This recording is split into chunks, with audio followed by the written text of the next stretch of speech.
इस वीडियो में हम देखेंगे डीएनए होता क्या, व्हाट इज डीएनए। उसके बाद हम इसका डिस्कवरी देखेंगे, देन फंक्शन देखेंगे, फिर लोकेशन देखेंगे और ये बना किससे है। उसके बाद इसका साइज और शेप देखेंगे, उसके कुछ यूनिक फीचर्स देखेंगे। सबसे पहले देखते हैं डीएनए है क्या। तो DNA stand for deoxyribonucleic acid. ठीक है, डीएनए एक ब्लूप्रिंट की तरह है जो हमें यह बताता है कि लिविंग थिंग्स कैसे ग्रो होता है और वो फंक्शन कैसे करता है। इसकी डिस्कवरी देखते हैं। 1869 में फेडरिच मीसर जो कि एक स्विस बायोलॉजिस्ट थे, इन्होंने क्या किया, जब ये डब्ल्यूबीसी का स्टडी कर रहे थे तो इनके डब्ल्यूबीसी के न्यूक्लियाई के अंदर इन्होंने एक सब्सटेंस को देखा। तो उस सब्सटेंस का नाम इन्होंने न्यूक्लिन रखा, लेकिन वह सब्सटेंस एक्चुअल में डीएनए था। इनको ये पता नहीं था कि वो डीएनए है, तो इसलिए उन्होंने इसका न्यूक्लिन रखा, क्योंकि डब्ल्यूबीसी के न्यूक्लियाई में पाया गया, तो इसलिए इसका नाम न्यूक्लिन रखा।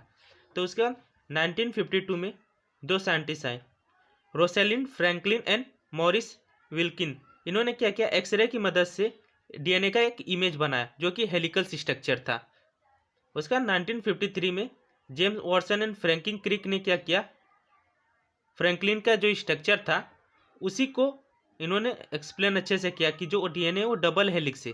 कैसा है, डबल हेलिक्स। इन्होंने सिर्फ बताया था हेलिकल स्ट्रक्चर है, तो लेकिन जेम्स वॉटसन एंड फ्रैंकलिन क्रिक ने क्या किया, क्रिक ने इन्होंने ये बताया कि जो डीएनए वो कैसा डबल हेलिक्स है। और ये क्या करता है, डीएनए जेनेटिक इन्फॉर्मेशन को स्टोर करता है और उसका कॉपी बनाता है। अब देखें इसके फंक्शन क्या है।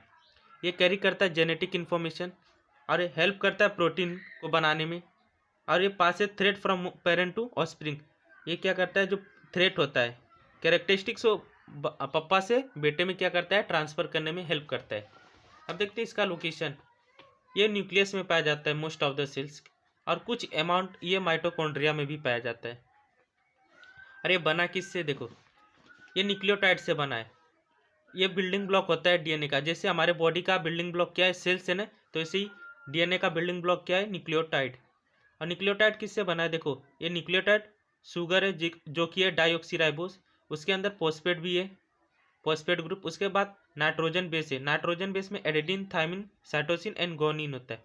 यहाँ पर बेस पेयर होता है, मतलब ये जो एडेनिन है वो किसके साथ होगा, थायमिन के साथ, और साइटोसिन किसके साथ होगा, गोनिन के साथ।